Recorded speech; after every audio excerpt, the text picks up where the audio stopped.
Good evening and welcome back to the archive. The great doors are locked for the night, and the corridors stretch empty before us, lit only by the amber glow of reading lamps. The day visitors have departed, leaving behind only the whisper of turning pages and the soft tick of ancient clocks marking time. This is when the archive truly comes alive in the hush between heartbeats, in the space between one breath and the next. I have something peculiar for you tonight. A file I discovered while cataloging our collection of medical mysteries, one that has been gathering dust in our unexplained phenomena wing for far too long. The folder is thick with yellowed newspaper clippings, faded daguerreotypes, and coroner's reports written in spidery Victorian script. The label, written in my predecessor's careful hand, simply reads, Spontaneous Human Combustion. Case files, 1673 to 1951. Now, before we open this particular folio together, I should mention if you find a strange sort of comfort in these quiet explorations of humanity's more perplexing chapters, feel free to subscribe to our collection. It ensures you'll receive word whenever we unlock a new exhibit from the vaults.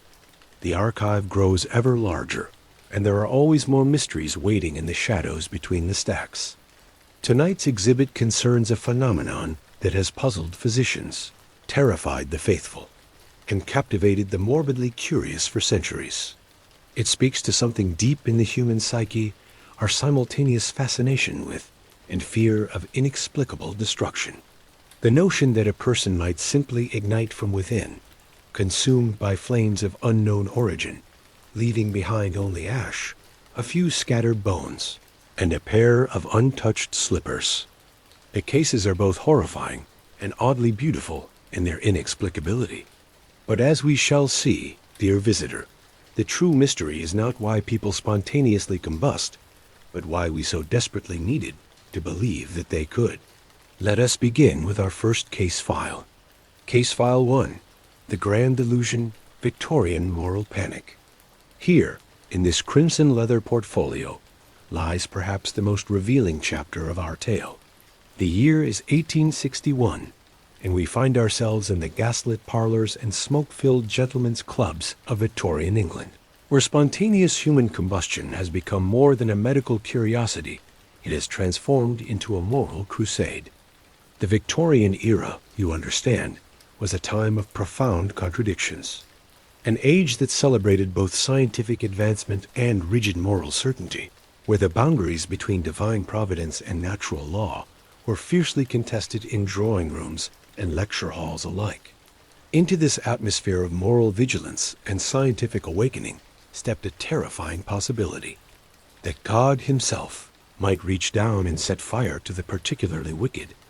Our first specimen comes from the files of Dr. Beck, whose 1845 treatise, Elements in Medical Jurisprudence, would become the definitive text on spontaneous combustion for decades to come. Dr. Beck was a man of considerable reputation, a professor at Albany Medical College, a respected authority on forensic medicine. His word carried the weight of scientific legitimacy. And what did this learned physician conclude about spontaneous human combustion? That it was, quite simply, divine retribution for the sin of chronic alcoholism. Picture, if you will, the scene Dr. Beck painted for his Victorian readers. In the dim corners of gin palaces and public houses, among the ranks of the chronically intemperate, lurked a terrible fate. The human body, he argued, could become so saturated with alcohol that it transformed into something resembling a living lamp, ready to ignite at the slightest provocation. The mechanism, he claimed, was elegantly simple. Alcohol vapors would accumulate in the tissues until the body became a kind of walking tinderbox, awaiting only a spark from a pipe or candle to erupt in unholy flames. But this was more than mere medical theory. Dr. Beck and his contemporaries were offering their readers something profoundly satisfying. A world where vice carried its own punishment, where the laws of physics bent themselves to serve moral justice. In an age grappling with the social problems of industrial urbanization, the rise of public drunkenness, the collapse of traditional communities, The apparent decay of moral standards, spontaneous human combustion, offered a comforting explanation. The drunkards weren't just destroying their souls. They were literally destroying themselves through divine fire. The evidence, such as it was, seemed to support this moral framework. Case after case documented in medical journals followed a familiar pattern. The victim was inevitably described as a habitual drunkard, often elderly, frequently female, almost always found alone in squalid circumstances.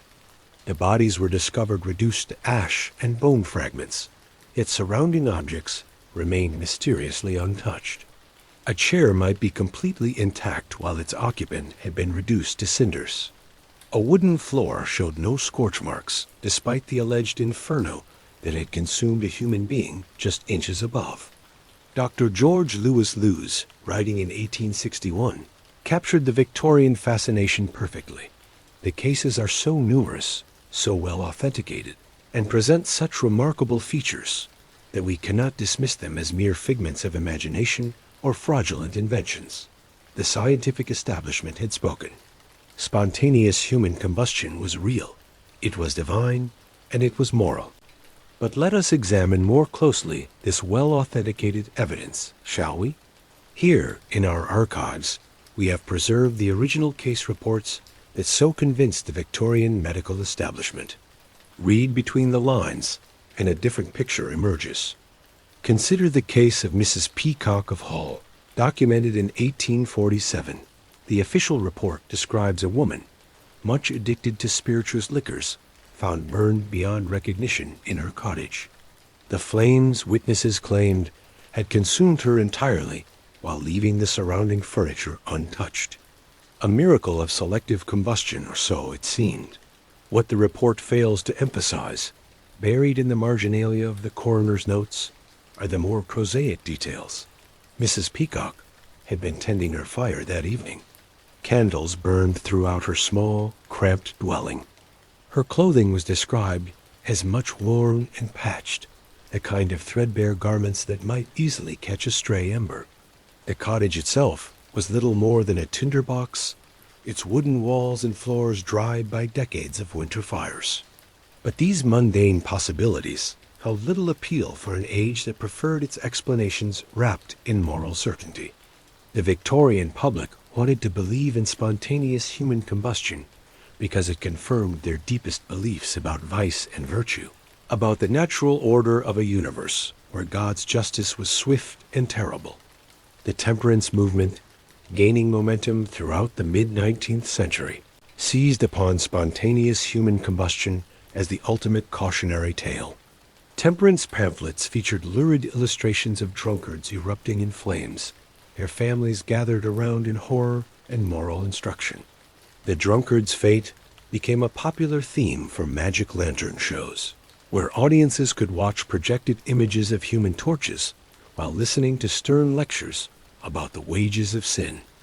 Mrs. Sarah Wesley, a prominent temperance advocate, wrote in 1852, "What more terrible warning could the Almighty provide than to show us, in the most literal sense, the fires of damnation visiting the intemperate in this very life?" The logic was irresistible, the moral clear, the science well, the science would have to wait. And so we find, in this first case file, not a medical mystery, but a moral one. The Victorian era's embrace of spontaneous human combustion reveals less about the nature of fire than about the nature of belief. In their desperate desire to find order in chaos, meaning in suffering, and divine justice in a rapidly changing world, they transformed a collection of tragic accidents into evidence of God's wrath. The flames that supposedly consumed these victims were nothing compared to the fire of moral certainty that consumed Victorian society's capacity for rational inquiry. They saw what they needed to see, and in doing so, created one of history's most persistent and revealing delusions. But our Victorian moralists were not the first to be captivated by this phenomenon. To understand how such beliefs took root, we must travel deeper into the archive, back to an earlier age, to a single case that would define all others. Come, let us visit the wing where we keep our 18th century specimens. Case File 2. The Personal Folly, by Countess Cornelia Bandi. Here, in this quieter alcove of the archive, we keep our most intimate specimens, the personal tragedies that somehow transcended their individual circumstances to become legend. The lamplight here is dimmer, more forgiving, as befits the stories we preserve of private sorrows that became public fascinations. Let me pull from the shelf this particular folder, its edges soft with handling, its contents photographed and rephotographed by scholars for nearly 3 centuries. The name inscribed in faded gold lettering reads, Bandi, Cornelia Zangieri, Countess, Verona, 1731. This, dear visitor, is where it all began. Not the first recorded case of alleged spontaneous human combustion, but the first to capture the imagination so completely that it would serve as the template for nearly every case that followed. The Countess Bandi's death would be referenced, quoted, and embellished for generations, becoming less a historical event than a kind of mythology. Cornelia Zangieri Bandi was, by all accounts, a woman of considerable social standing in 18th century Verona. Married to a count, mistress of a grand palazzo, possessed of what her contemporaries described as a lively disposition and remarkable vigor for her advanced years. She was 62 when she died, an age that, in 1731, represented genuine longevity, a life fully lived. But there was something else about the Countess, something that would prove crucial to how her death was interpreted by posterity. She was, according to the meticulous records preserved in her physician's notes, much given to spirits.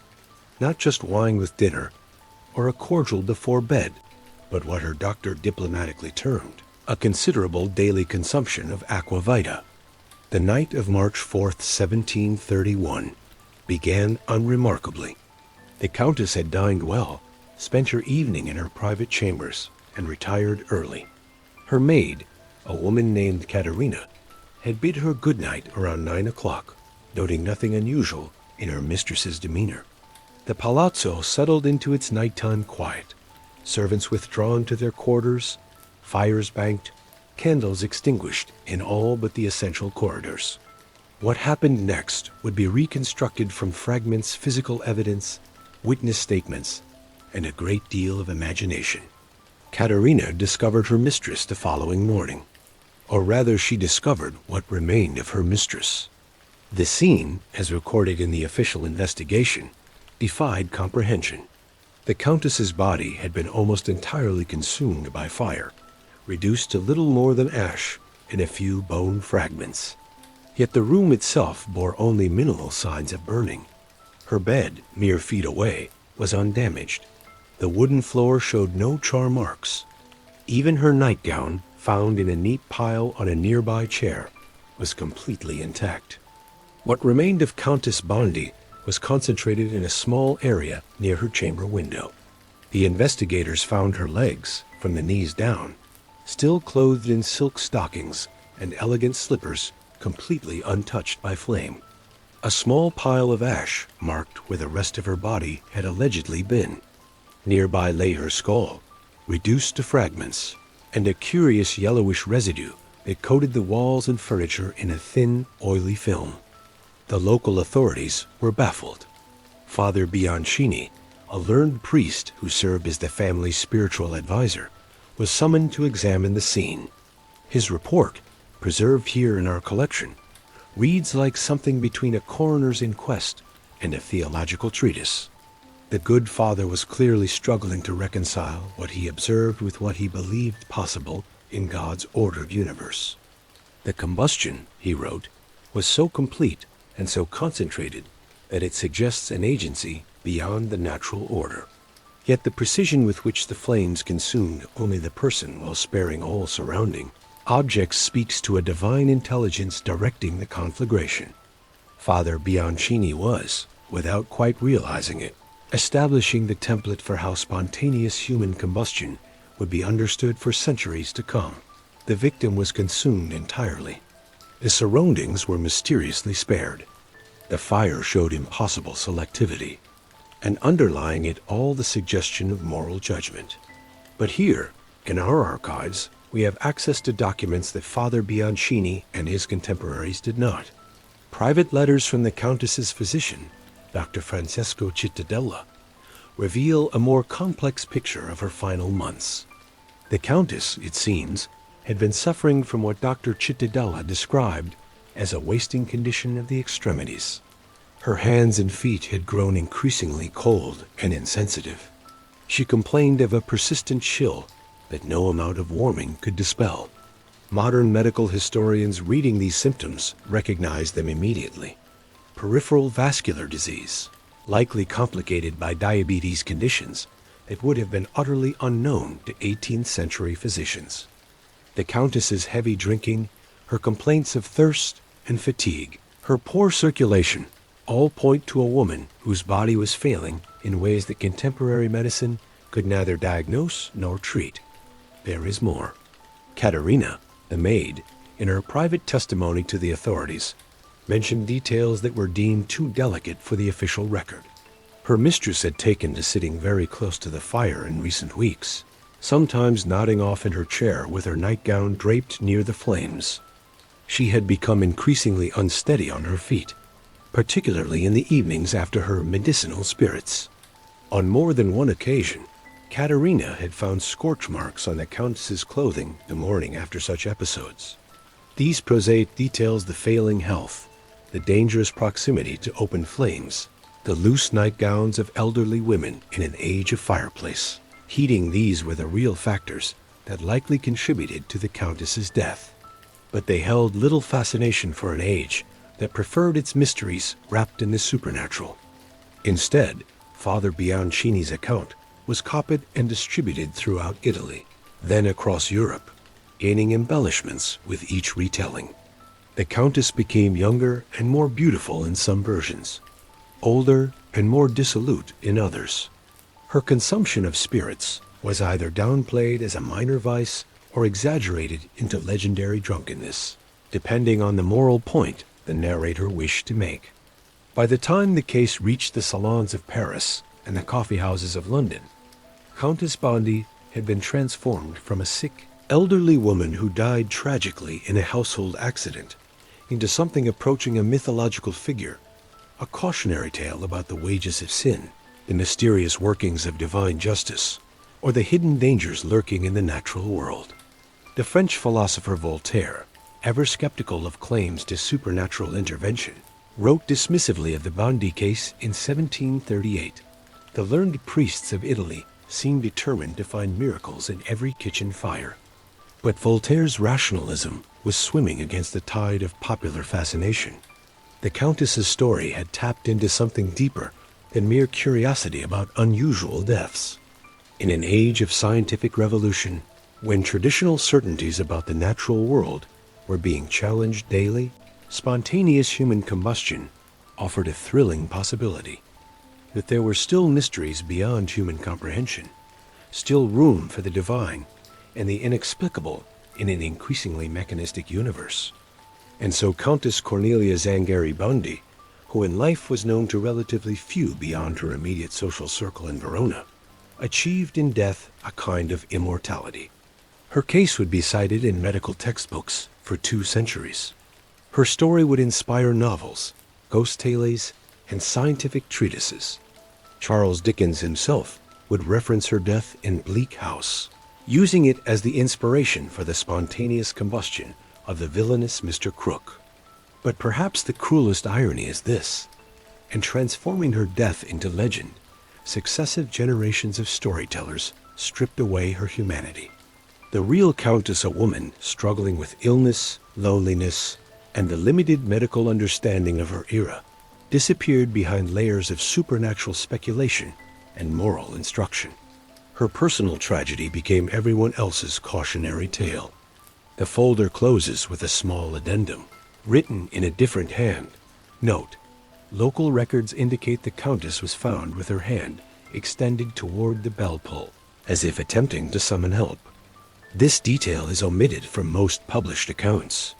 It strikes me, as I return this file to its place among our specimens of human folly, that the real tragedy of the Countess Bandi case is not that she died in a household accident, but that her death was transformed into something that served everyone's needs except the truth.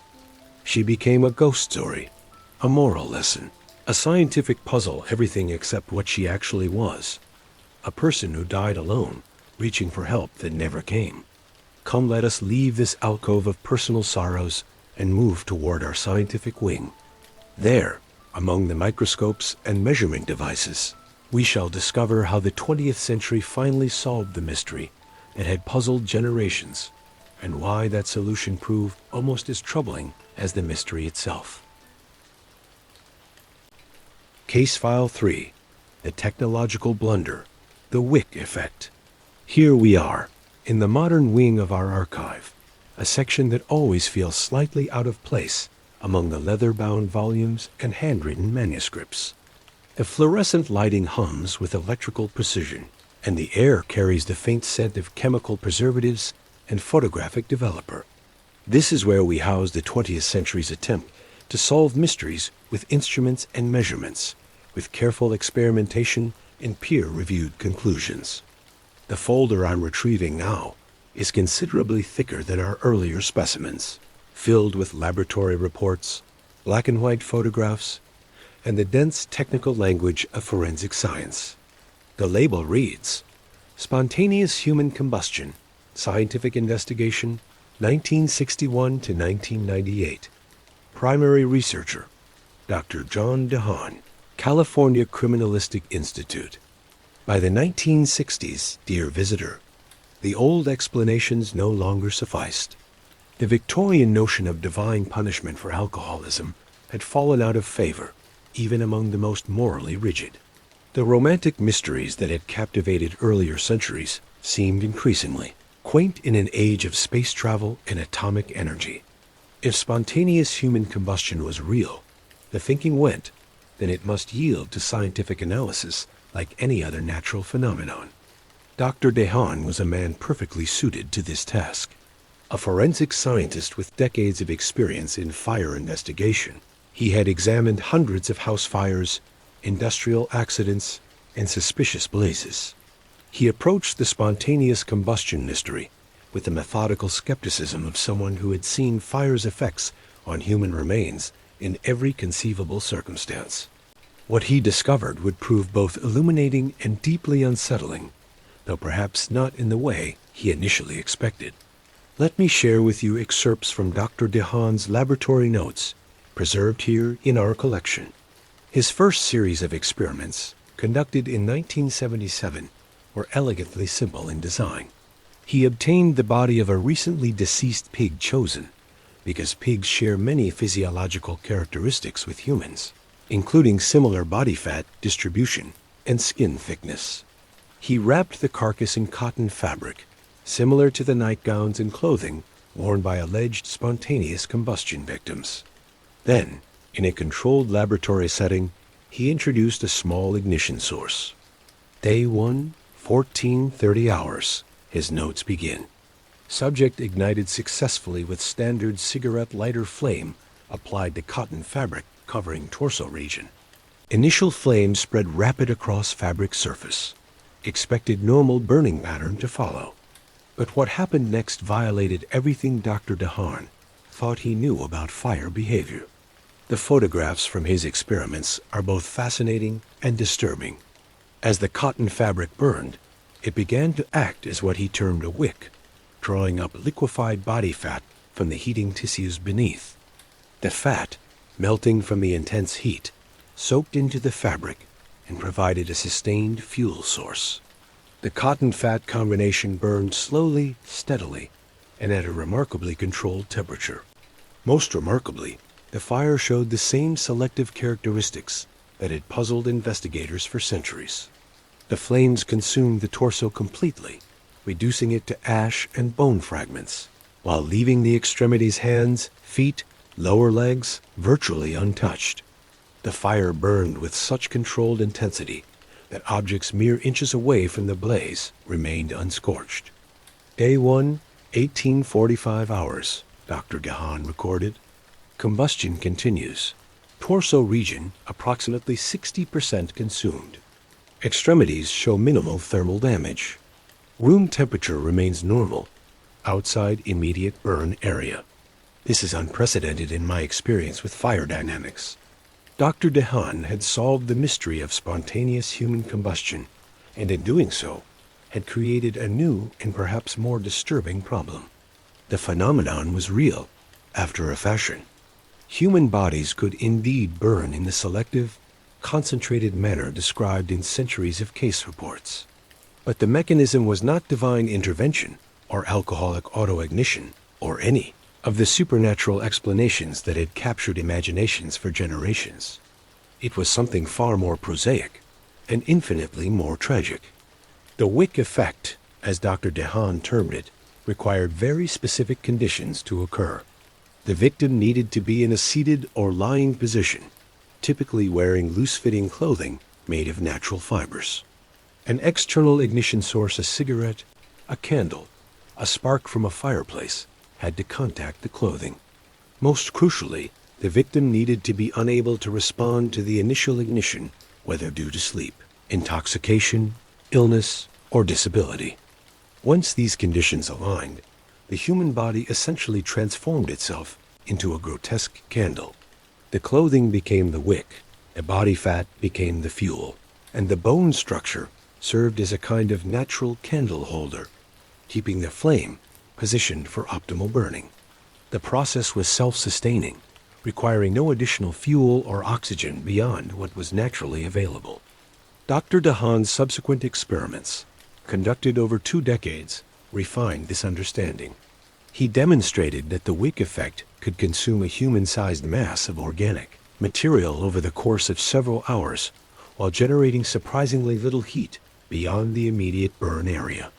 The fire was, in scientific terms, remarkably efficient, consuming its fuel source completely while producing minimal smoke or flame spread.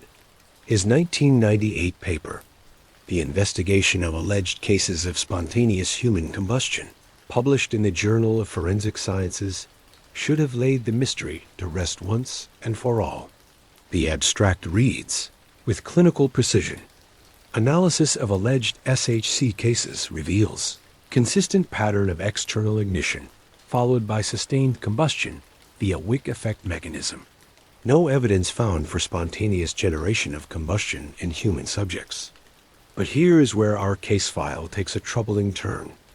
Dr. Haan's solution to the spontaneous human combustion mystery was scientifically elegant and experimentally verified. It explained every major characteristic of the alleged phenomenon.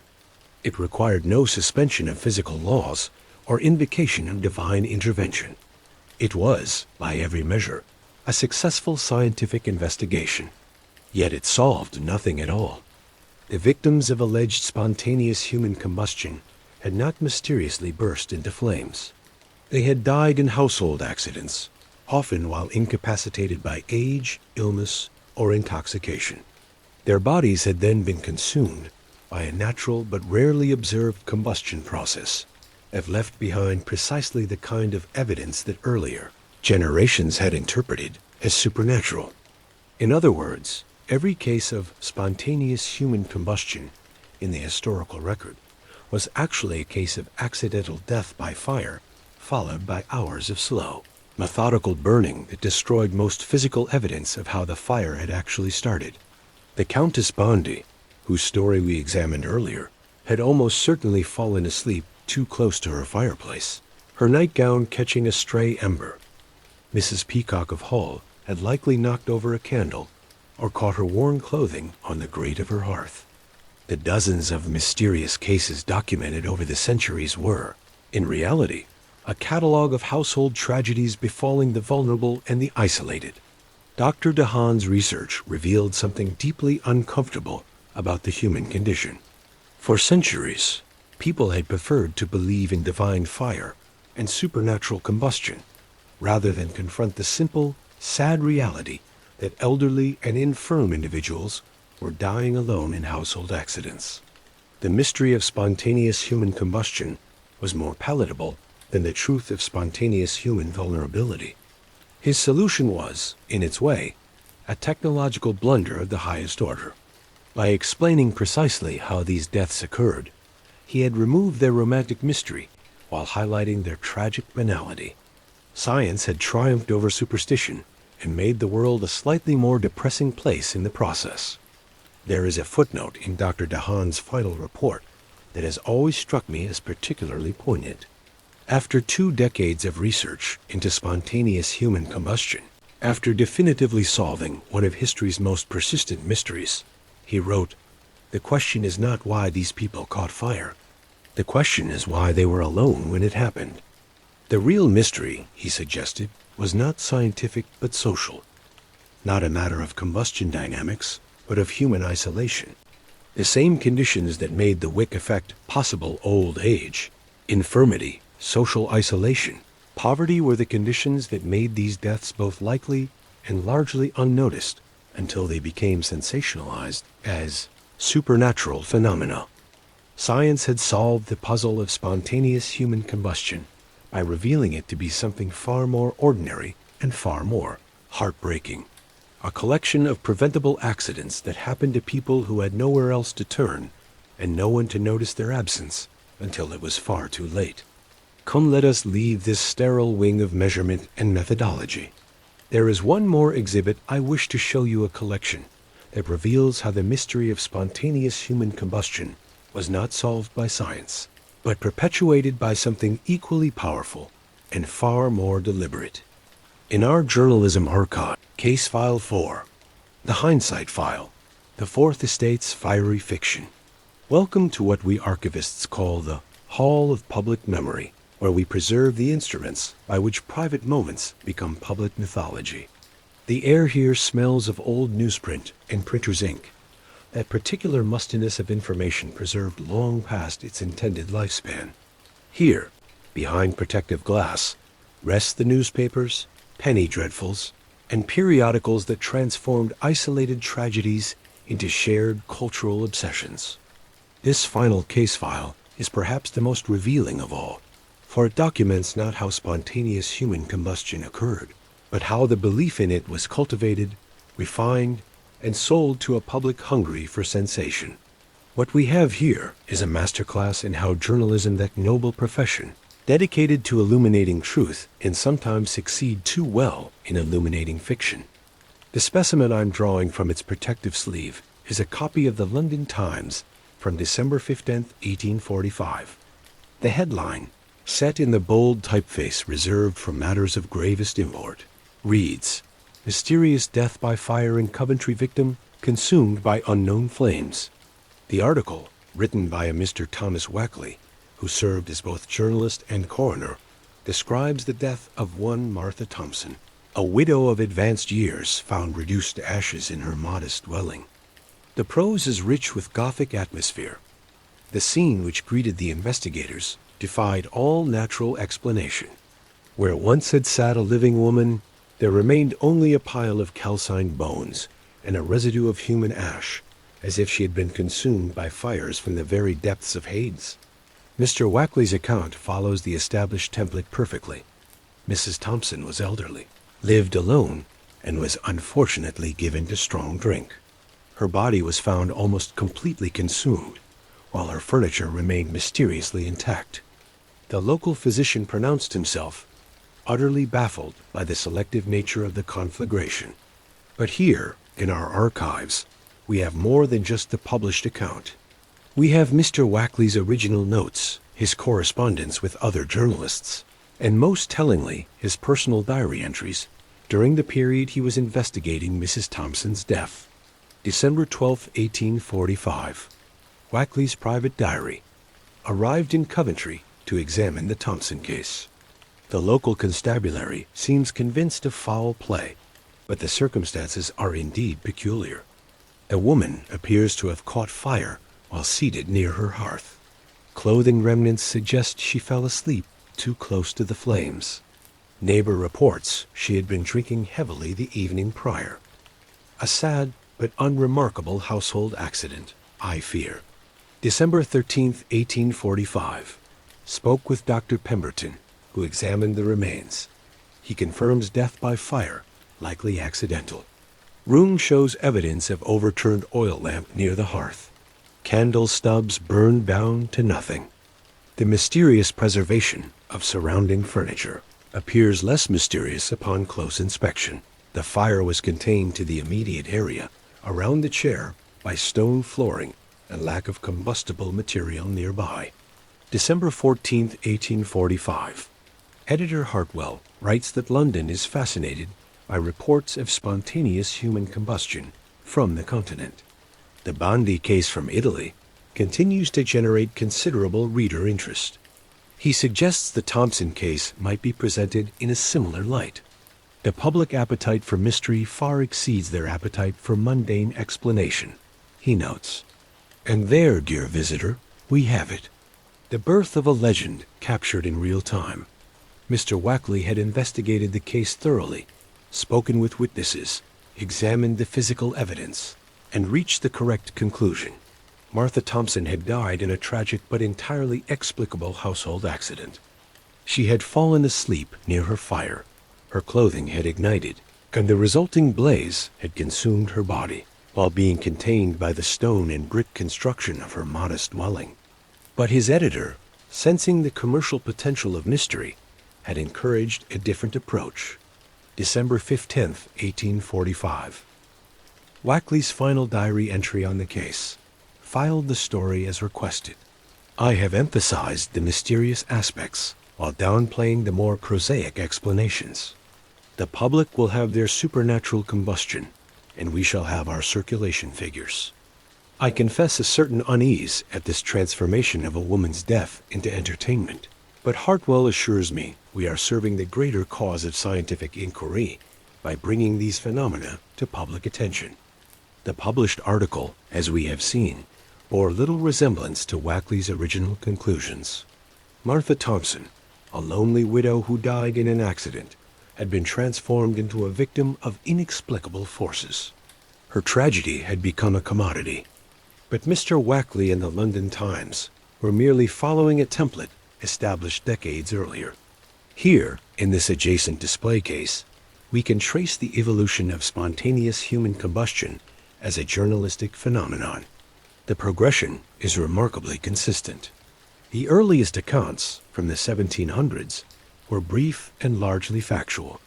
Local physicians would record unusual burning patterns in their case notes, which would occasionally be shared with colleagues through medical journals.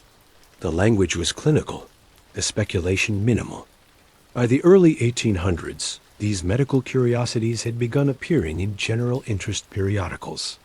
The Gentleman's Magazine and similar publications would reprint medical accounts for their educated readerships, adding editorial commentary about the mysterious workings of divine providence. But it was the rise of the penny press in the 1830s and 1840s that truly transformed spontaneous human combustion from medical oddity to mass entertainment. Here we have specimens from the London Illustrated News, the Penny Magazine, and dozens of regional papers from across Britain and America. Each retelling of a spontaneous combustion case added new layers of atmospheric detail, supernatural speculation, and moral instruction. Deaths became mysterious conflagrations. Victims became consumed by otherworldly flames. Ordinary household accidents became visitations of divine fire. The journalists of this era were not necessarily being deliberately deceptive. They were operating within the literary conventions of their time, when the boundary between reporting and storytelling was far more fluid than modern readers might expect. But the cumulative effect of their embellishments was to create a mythology that bore increasingly little resemblance to the underlying reality. Consider how a single case, that of Mr. Frederick Baker, who died in a house fire in Manchester in 1847, was reported by different publications. The local Manchester Guardian reported, Mr. Baker, age 73, found dead in his rooms following a domestic fire. Appears to have fallen asleep while smoking his pipe. The London Standard, mysterious death in Manchester, as elderly gentleman found consumed by flames of unknown origin. The Illustrated Police News, supernatural combustion strikes again.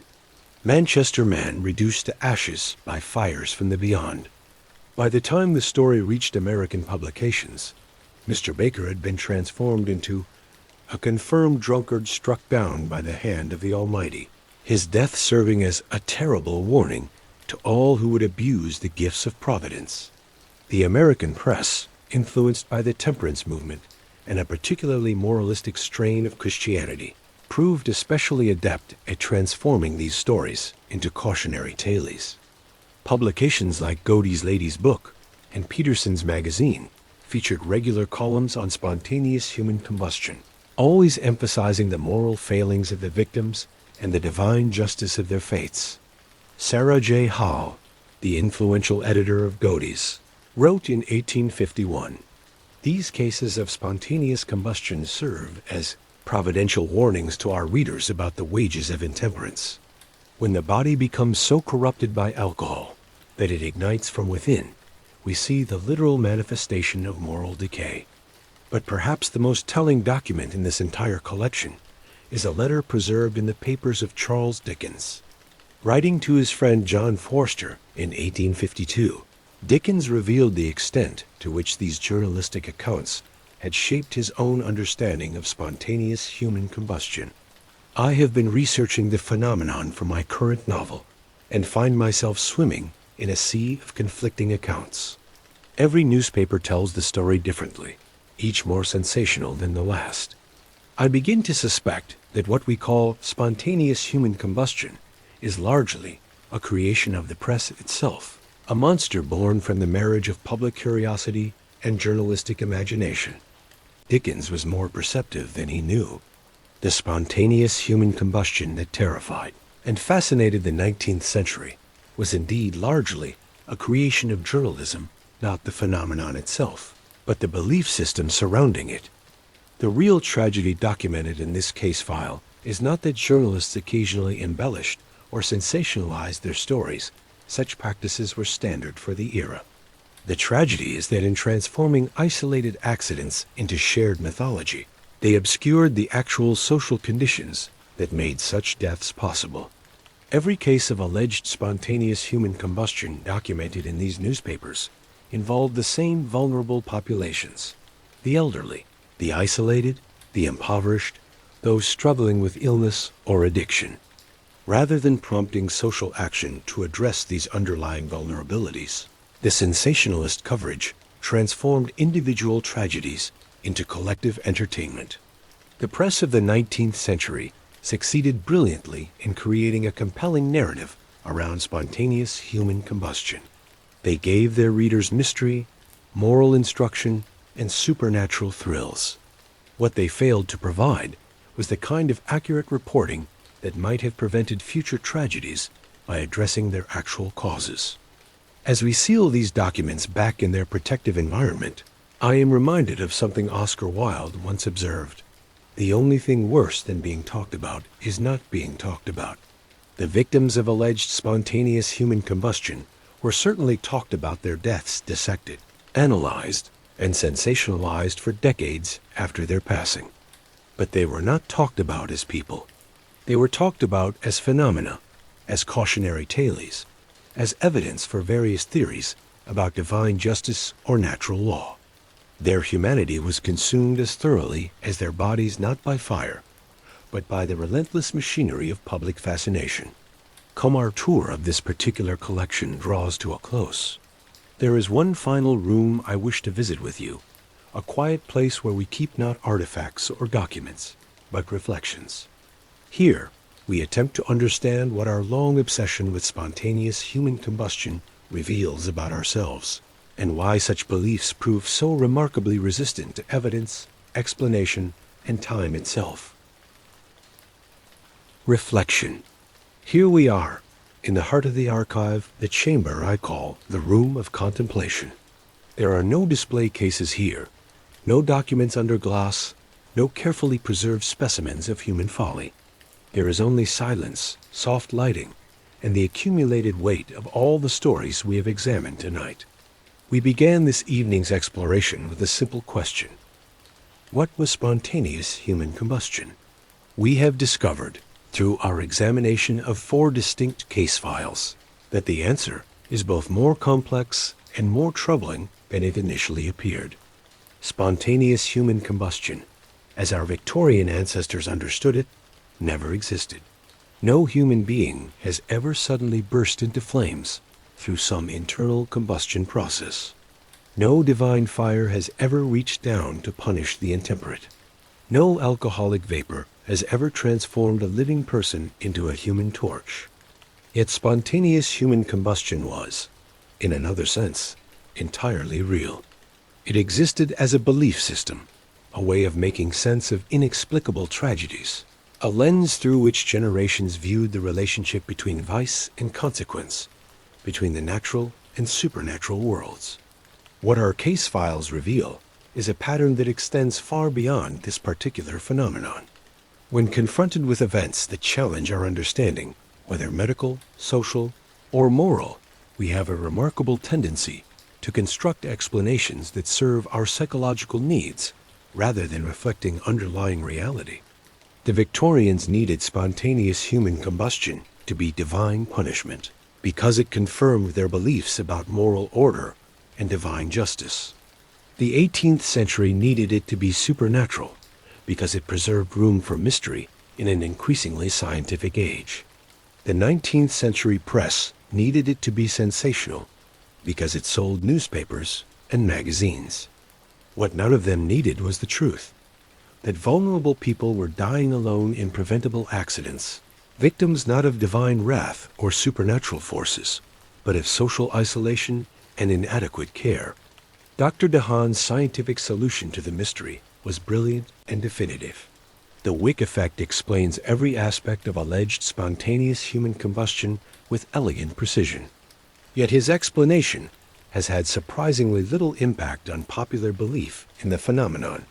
Books about spontaneous human combustion continue to be published. Television documentaries continue to treat it as an unsolved mystery. Internet forums buzz with speculation about new cases. Why? Because the scientific explanation, while accurate, fails to serve the psychological functions that made the belief compelling in the first place. The Wick effect offers no moral instruction, no supernatural thrills, no confirmation of divine justice. It reveals only the tragic banality of household accidents and the vulnerability of aging human bodies. There is a deeper lesson here about the nature of belief itself. Facts, we discover, are often less persuasive than stories. Evidence, however compelling, struggles against the human need for meaning, pattern, and moral order. We prefer mysteries that confirm our existing beliefs to solutions that challenge them. The case files we have examined tonight document more than the history of a particular delusion.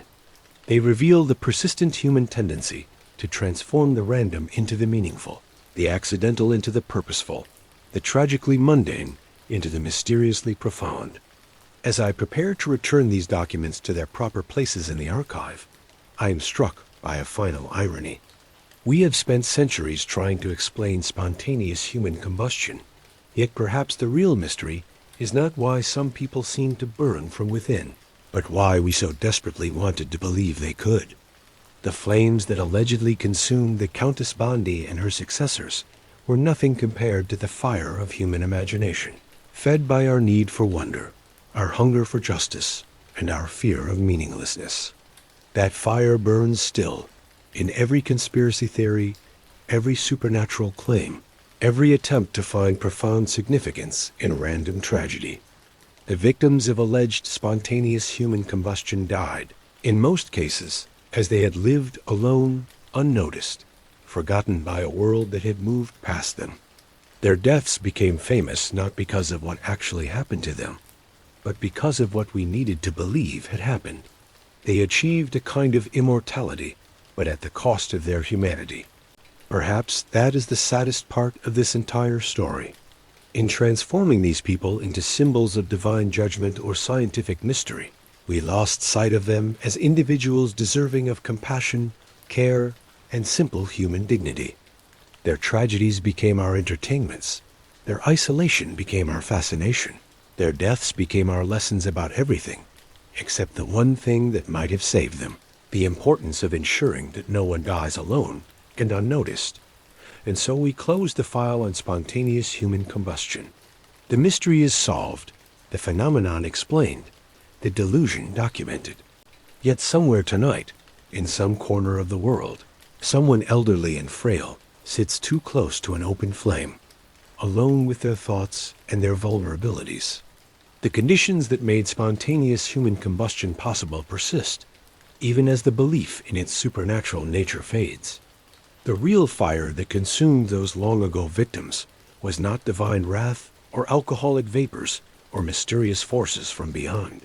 It was the slow burn of social neglect, the quiet combustion of human indifference, the steady flame of a society that found it easier to believe in supernatural punishment than to confront its own failures of care and compassion. For now, though, leave these worries here in the archive, among the other specimens of human folly. Tomorrow will bring its own mysteries, its own needs for impossible explanations and comforting delusions. Tonight, simply rest. Sleep well, dear visitor, and dream of cooler things than fire. The archive is closed until dawn,